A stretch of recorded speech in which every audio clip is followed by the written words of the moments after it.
জুবিন গাৰ্গক লৈ ৰাজনীতি নহয়, জুবিন গাৰ্গৰ নামত এতিয়া অসমত এটা ভণ্ডামি চলিছে, তেখেতক অপমান কৰা হৈছে। আমাৰ সকলোৰে হিয়াম আমঠু প্ৰাণৰ শিল্পী জুবিন গাৰ্গ ডাঙৰীয়া মৃত্যু হোৱাৰ পিছৰে পৰাই যি ধৰণে গোটেই অসমত বিভিন্ন ৰাজনৈতিক দলৰ ফালৰ পৰা এটা পৰিৱেশ সৃষ্টি কৰিছে, দিনে ৰাতিয়ে তেখেতসকলক ৰাজনীতি কৰিছে। বিশেষকৈ অসমৰ মাননীয় মুখ্যমন্ত্ৰী হিমন্ত বিশ্ব শৰ্মা ডাঙৰীয়াই তেখেতে জুবিন গাৰ্গ ডাঙৰীয়াক যি ধৰণে অপমান তুচ্ছতা হত্যাকাৰীৰ ন্যায় লাগিব, ইয়াত কোনো সন্দেহ নাই। আমাৰ হিয়াৰ আমঠু প্ৰাণৰ শিল্পী যিজন ব্যক্তিক আমাৰ মাজৰ পৰা ইতিমধ্যে কিছু দুষ্কৃতিকাৰীয়ে আঁতৰাই দিছে, তেখেতসকলক প্ৰটেকশ্যন দিয়াৰ কাৰণে চৰকাৰৰ ফালৰ পৰা যি ধৰণে আজি কাৰসাজি কৰা হৈছে, এইবিলাক কোনোপধ্যে মানি লোৱা নহ'ব। গতিকে তেখেতসকলে বিচাৰ হ'ব লাগিব, ৰাজহুৱা বিচাৰ হ'ব লাগিব, তেহে আমি শান্ত হ'ম। মন্দিয়া সমষ্টিৰ অন্তৰ্গত AIUDF দলৰ ভেৰাগত আমাৰ AIUDF দলৰ যিটো মন্দিয়া ব্লক কমিটিৰ যিটো আমাৰ মুখ্য কাৰ্যালয়, সেই কাৰ্যালয় আমি উদ্বোধন কৰিলোঁ।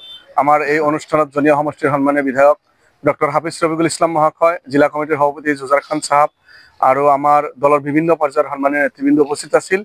আৰু তাৰে লগত আমি আজি বৰপেটা জিলা AIUDFৰ তৰফৰ পৰা আমি মন্দিয়া ব্লকৰ কাৰণে নতুন কমিটিখন অৰ্পণ কৰিলোঁ। ৭১জনীয়া এটা শক্তিশালী কমিটি হৈছে। এই কমিটিৰ সভাপতি হিচাপে আমাৰ প্ৰাক্তন প্ৰেচিডেণ্ট মহৰ খান চাহাবক দায়িত্ব অৰ্পণ কৰা হৈছে।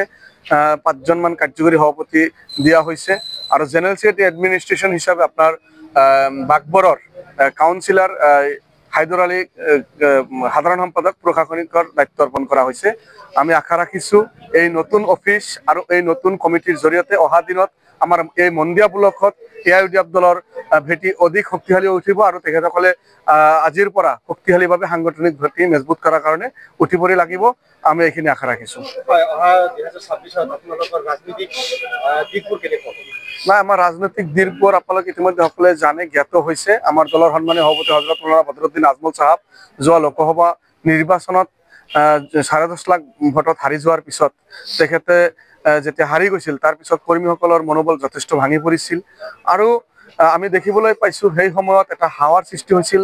ৰকিবুল হুছেইন ডাঙৰীয়াক ভোট দিব লাগে, ৰাহুল গান্ধী প্ৰাইম মিনিষ্টাৰ হ'ব, ৰকিবুল হুছেইন ডাঙৰীয়াক কেন্দ্ৰীয় মন্ত্ৰী বনাব।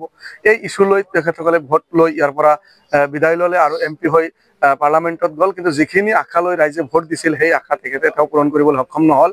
যি ধৰণে তেখেতে কৈছিল, মই থকালৈকে 100জন হিমন্ত আহিলেও আমাক কোনো উচ্ছেদ কৰিব নোৱাৰে, আমাৰ মানুহ যেতিয়া বিপদত পৰিব আমি সহায় কৰিম, মই ৰকিবুল ইছলাম আপোনালোকক প্ৰটেকশ্যন দিম, বিভিন্ন কথা তেখেতে কৈছিল। গতিকে কংগ্ৰেছ চৰকাৰো নাহিল, তেখেতে কেন্দ্ৰীয় মন্ত্ৰী হ'ব নোৱাৰিলে। বানপানীৰ সময়তো তেখেতক দেখা নাপালোঁ। ইমান মানুহক উচ্ছেদ কৰিলে, আজি ইমান মানুহক আজি আপোনালোকে দেখিলে ঘৰ বাৰীৰ পৰা তেখেতসকল উলিয়াই দিলে, মছজিদ ভাঙিলে, মন্দিৰ ভাঙিলে। যি উত্ৰাৱল চৰকাৰে কৰিলে, ইয়াৰ বাবে ৰকিবুল হুছেইন ডাঙৰীয়া তেখেতে নিজেই দায়ী। তেখেতে উচতনিমূলক বহুত বক্তব্য ৰাখিছে আৰু তেখেতে ৰাইজৰ মাজত নাই। এতিয়া সেই কথাবিলাক ৰাইজে অনুধাৱন কৰিছে আৰু এতিয়া কৈ আছে যে বদৰুদ্দিন আজমল চাহাবক হাৰাই দিয়াটো ভুল হৈছে। বদৰুদ্দিন আজমল চাহাবে তেখেতে MP হোৱাৰ পিছত পাৰ্লামেণ্টত যি ধৰণে আমাৰ আপোনাৰ কাৰণে মাত মাতিছিল ৰকিবুল হুছেইন ডাঙৰীয়া, সেইটো তেনেকুৱা ধৰণে তেখেতৰ যিটো পাৰফৰ্মেঞ্চ কৰিব পৰা নাই। আনকি তেখেতে হিন্দীত, ইংৰাজীত, উৰ্দুত কোনো ধৰণৰ বক্তব্য পাৰ্লামেণ্টত ৰাখিব পৰা নাই। কেতিয়াবা যদি থিয় হৈছে কেৰামৰ ওপৰত দুই এটা কথা কৈছে বা কেতিয়াবা মানে একেবাৰে ইছ্যু নোহোৱা গুৰুত্বহীন কথাবিলাক তেখেতে পাৰ্লামেণ্টত ৰাখিছে আৰু এই কথাবিলাক অনুধাৱন কৰি মানুহে কৈ আছে এই উচ্ছেদৰ সময়ত AIUDF দলৰ সন্মানীয় সভাপতি হজৰত মৌলানা বদৰুদ্দিন আজমল চাহাবৰ যিটো টীম, তেখেতসকলৰ নেতৃত্বত আমাৰ বিধায়কসকল, আমাৰ দলৰ নেতাসকলে মানুহৰ কাষত গৈছে আৰু মানুহে ক'বলৈ লৈছে যে AIUDF দলটোৰ এটা প্ৰয়োজন আছে। গতিকে 26ত চৰকাৰ যোনেই নকৰক, BJPৰ বাদে আমি সকলোৱে মিলি এটা গঠবন্ধন কৰি আমি চৰকাৰ গঠন কৰিব লাগে। গতিকে সেই হিচাপে সকলোৱে মনস্থ লৈছে। আকৌ AIUDFৰ প্ৰতি মানুহৰ আকৰ্ষণ বাঢ়িছে। গতিকে আজি আমাৰ দলৰ ফালৰ পৰা কৰ্মীসকল লাগিছে, ৰাইজেও আমাক আকৌ আস্থা ল'বলৈ লৈছে। ইনশাআল্লাহ অহা দিনত 30ৰ পৰা 35টা চিটত AIUDFৰ ফালৰ পৰা বিধানসভাত নিৰ্বাচন খেলিব। গতিকে আমাৰ আশা আছে অহা 26ত আমাৰ ভাল হ'ব। BJPৰ বাদে যিয়েই চৰকাৰ নকৰক আমাৰ দলৰ পৰা সমৰ্থন থাকিব।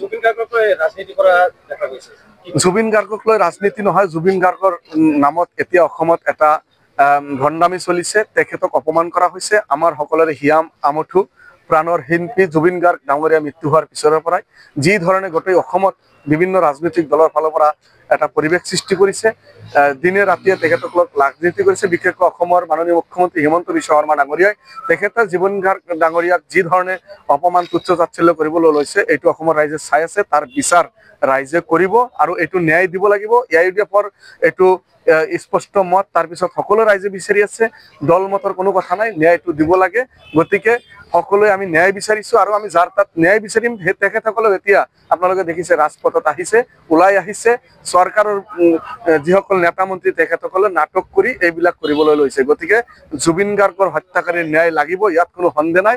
আমাৰ হিয়াৰ আমঠু প্ৰাণৰ শিল্পী যিজন ব্যক্তিক আমাৰ মাজৰ পৰা ইতিমধ্যে কিছু দুষ্কৃতিকাৰীয়ে আঁতৰাই দিছে, তেখেতসকলক প্ৰটেকশ্যন দিয়াৰ কাৰণে চৰকাৰৰ ফালৰ পৰা যি ধৰণে আজি কাৰসাজি কৰা হৈছে এইবিলাক কোনোপধ্যে মানি লোৱা নহব। গতিকে তেখেতসকলৰ বিচাৰ হ'ব লাগিব, ৰাজহুৱা বিচাৰ হ'ব লাগিব, তেহে আমি শান্ত হ'ম। সংখ্যালঘু সংখ্যাগুৰুৰ কথা নাই। অসমৰ মাননীয় মুখ্যমন্ত্ৰী মহোদয় আপোনালোকে দেখিছে, কোনোবাই যদি গৰু চুৰি কৰিও ধৰা পৰিছে তেখেতক এনকাউণ্টাৰ কৰিছে, তেখেতৰ ঘৰ বাৰী বুলডোজাৰ লগাই ভাঙি দিছে। আৰু ইমান ডাঙৰ এটা অপৰাধ গোটেই ভাৰতবৰ্ষত নহয়, গোটেই পৃথিৱীত আজি 3 মিলিয়ন পাৰ হৈছে জুবিন গাৰ্গৰ ন্যায় বিচাৰি। গোটেই অসমৰ মানুহে কৈ আছে আজিলৈকে এটা হাতুৰিৰ কোব তেখেতসকলৰ ঘৰত দিব পৰা নাই। এনকাউণ্টাৰটো দূৰৰ কথা, আজি আপোনাৰ বাক্সা জেলত তেখেতসকলক VIP আতিথ্য দি ৰখাৰ কাৰণে চেষ্টা কৰি আছে। এইবিলাক কথা লাহে লাহে ওলাই আছে, এইবিলাক বিচাৰ হ'ব, নিশ্চিত বিচাৰ আৰম্ভ হৈছে। হিমন্ত বিশ্ব শৰ্মা ডাঙৰীয়া ইয়াৰ প্ৰত্যুত্তৰ দিব লাগিব। নাই, ন্যায় পাব বুলি ভাবো, মানে ন্যায় পাব লাগিব। ন্যায় নোপোৱালৈকে এইটো কোনোপধ্যে অসমৰ ৰাইজ ভাৰতবাসীয়ে কেতিয়ালৈকে শান্ত নহয়। গতিকে ন্যায় লাগিব।